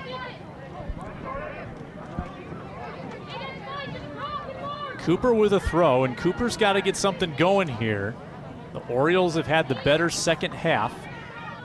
Some great adjustments made by Benjamin Kent, their coach, after they were outplayed for the first 20 minutes of this game. Some more substitutions for the Hawks. Olsen goes out. Via Adams. Hey, volleyball coming up on CCX. That season starts on Thursday. Osseo at Totino Grace, 7 p.m. Sort of like two different fall seasons here with volleyball and football both starting up. Here's Beaton, she'll shoot. It deflects into Silva Acosta, rolled one wide. And I think a corner kick the result. I believe you're right. De Silva Acosta, who just had a goal wiped away, earning the corner that time. Good play by Giron. Yes. Corner's better than a goal. Dare Creighton with the right foot. Giron knocks it down. It's still loose and then shot laterally across the goal line and played ahead. Off of Camp and out.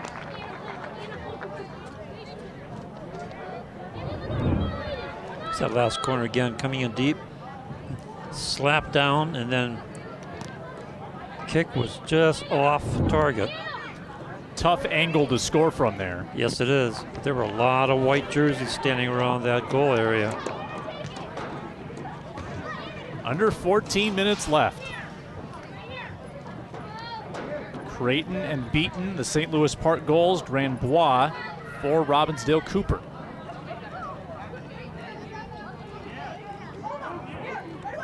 And there's Beaton with it. Creighton passed it back. Moved along by Enright, and stepping in front of it, Villalobos. All the way down for Rasmussen. Pestered by Camp. Twisted on to Dennison. Dennison drives one off the head of Silva Acosta. Pushed ahead by Leon Vega.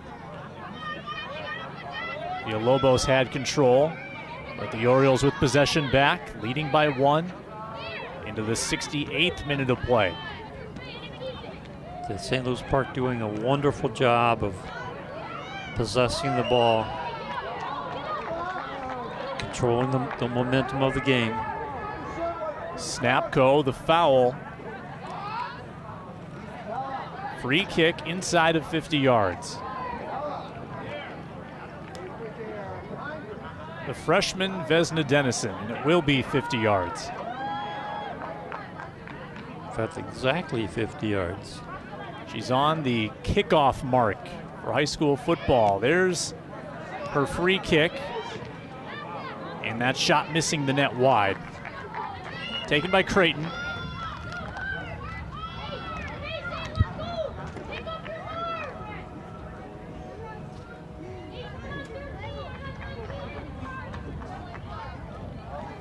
In one-goal games this year, Cooper is 2-1.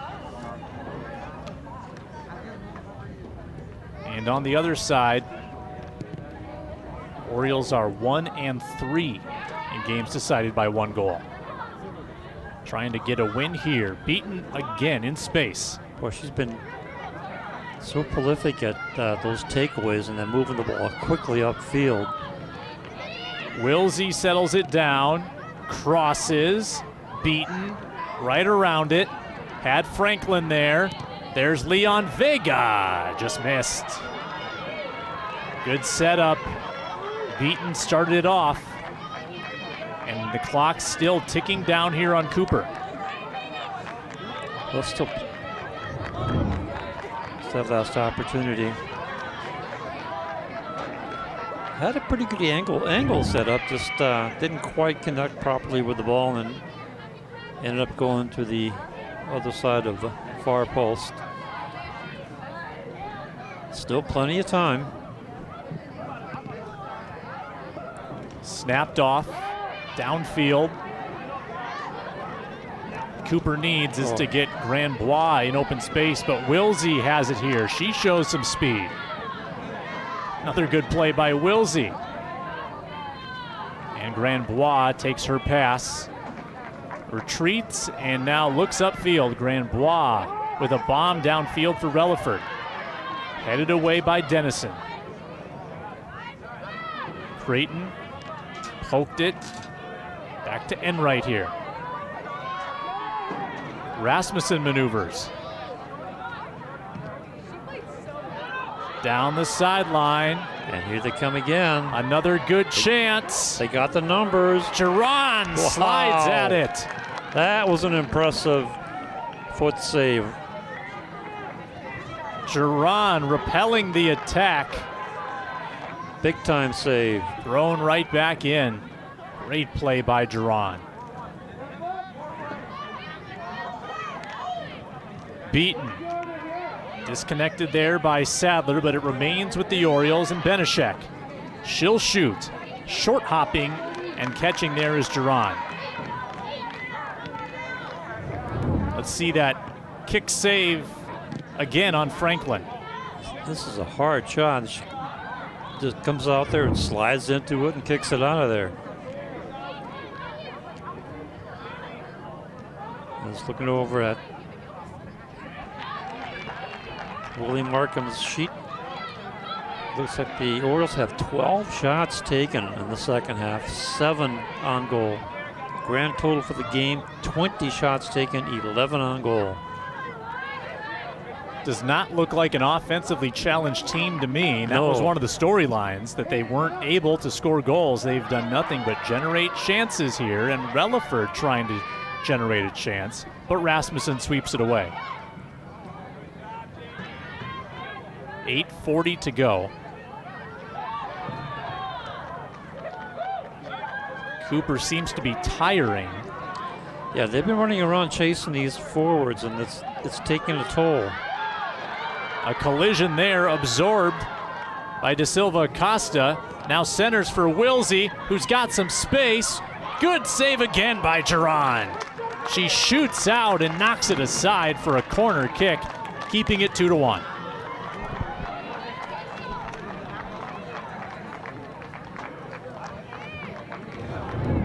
Before the corner, let's look at this again. Paloma Da Silva Costa with a great pass here.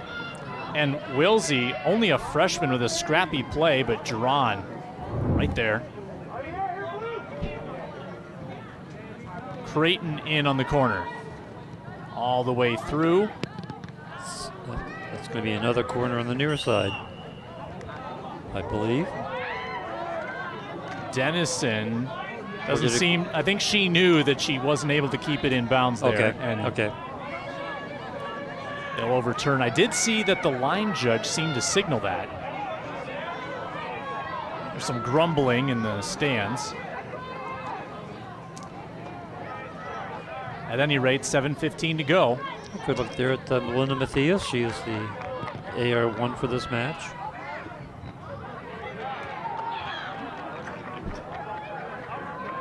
Villalobos.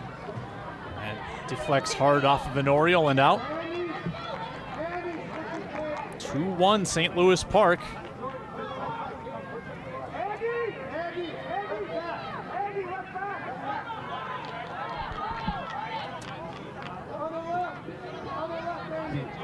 First touch by Leon Vega. Now goes back to the Hawks. Grandbois has it on the sideline. She makes her move and explodes to the middle. Now jetting back the other way, left it for Snapco. Poked away from her, Grandbois and Snapco battling. Villalobos. Bouncing one, taken by the Orioles and dumped downfield. Villalobos in a collision there. She goes down, play continues, and now it's stopped. Foul on the Orioles with the contact. Yes. Silva Costa. I think she runs over the back. Yeah. I mean, you could have let that go by, but she did have her arm up over the back and then a little bit of a hip check. Seemed like a late whistle. I think that's what maybe frustrated people. Could be. Yeah, initially it looked like just a collision, but referee was right. 5:20 to go. The hour getting late for Cooper. Snapco forcing it back. Adams watches that one go out of bounds. And again here, Sig, this is where the lack of ball retrieval plays into the game. Big time now. You're wasting 20, 30 seconds every time a ball goes over the touchline. And of course, if you're the Orioles, that's fine with you. Turns into a strategy. Sure, goal clock.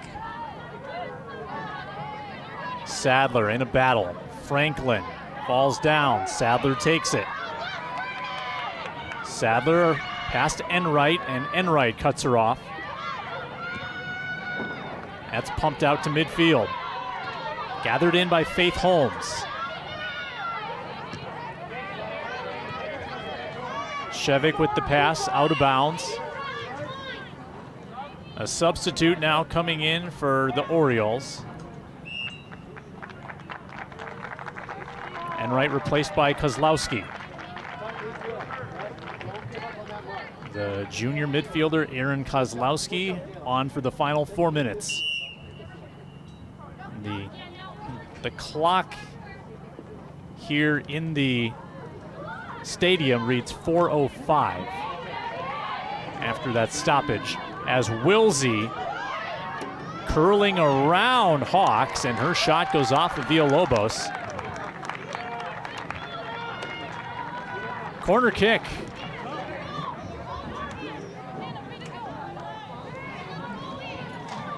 If you're Cooper, you can't keep up giving these corner kicks. It kills you on time. It also gives the Orioles more opportunities to score on a set play. Alma beaten. Top of the box. And here come the Hawks with Camp, and she was forced down.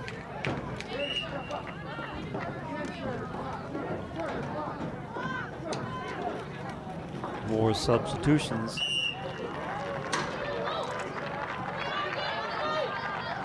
Thrown in by Benishek. Grandbois has it. That's who Cooper wants to have the ball. She'll distribute to Snapko. Grandbois stepped in front of by Creighton. Wilsey, Benishek. Touched on to Silva Acosta. Wilsey spurts through the crease, and Wilsey cuts all the way toward the net. Villalobos clears it out. Just overrun there. Nice defensive play. Oh, there was a nasty foul. And, okay, foul called, advantage called. Relaford. Benishek takes it away.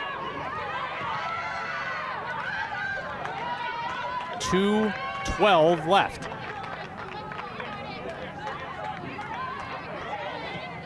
Olsen to Creighton. Taken away by Snapko at midfield.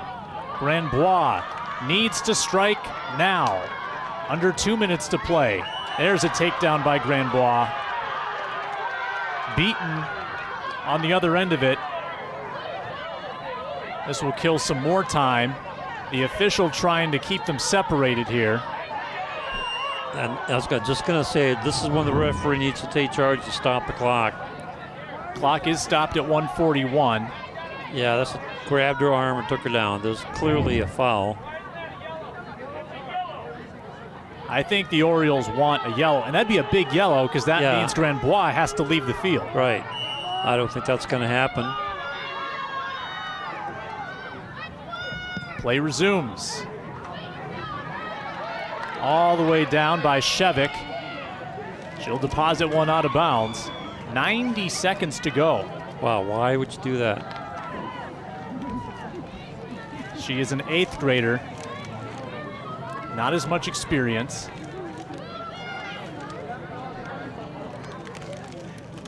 Benishek. Off Leon Vega. Villalobos got it out to Grandbois.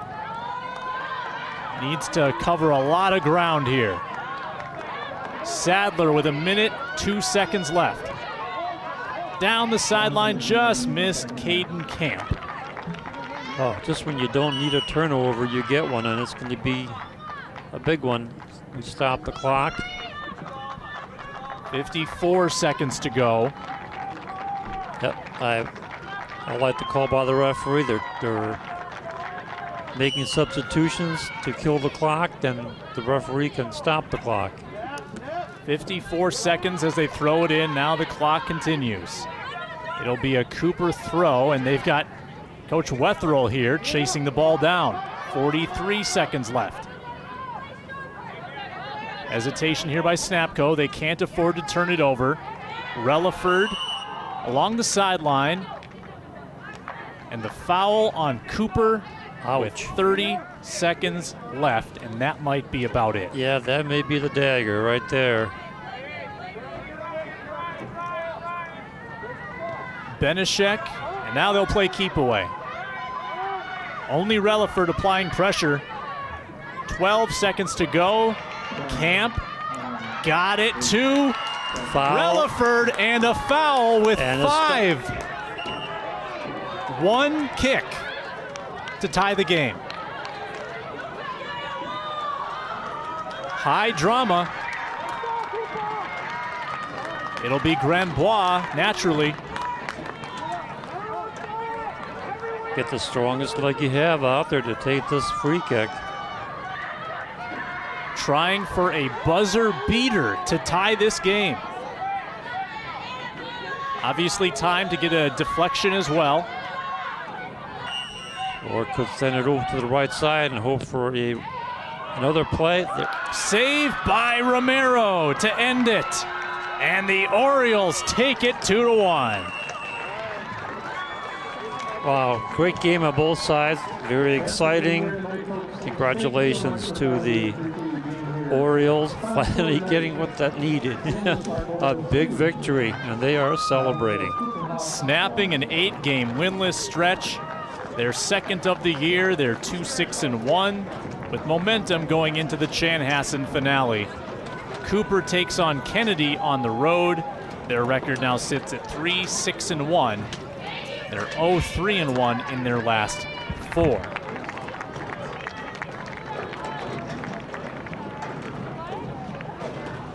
And we'll get a look at our game highlights to put a wrap on this one. And it was a good game, Sig Ligri, an entertaining one, some great talent on display. The Orioles took the first lead. The Hawks came back to tie it.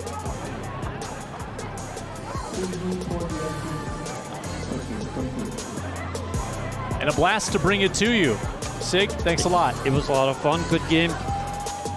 Good play on both sides. See the Cooper players acknowledging their fans. They played a great game. It was really a very exciting game. There was nothing dull about this at all. A lot of good scoring chances, some great defensive plays, and some great goaltending, some good saves. I'm Sam Ekstrom. Thanks for watching. St. Louis Park wins on CCX.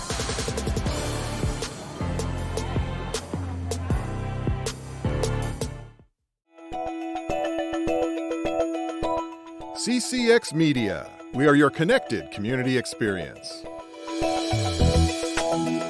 What makes your community feel like home? Is it knowing what's happening in your neighborhood? Or when people know your name? Connections make us a community. For more than 30 years, Northwest Community Television has connected citizens, neighbors, even sports fans through video. As life gets busier than ever, we will still offer you a connected community experience through CCX Media, so you can stay connected to the place you call home.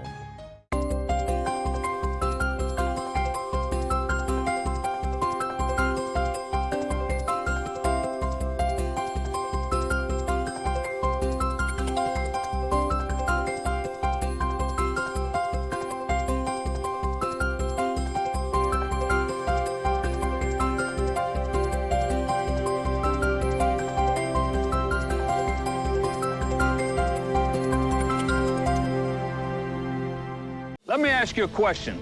When you think of the American Legion, what comes to mind?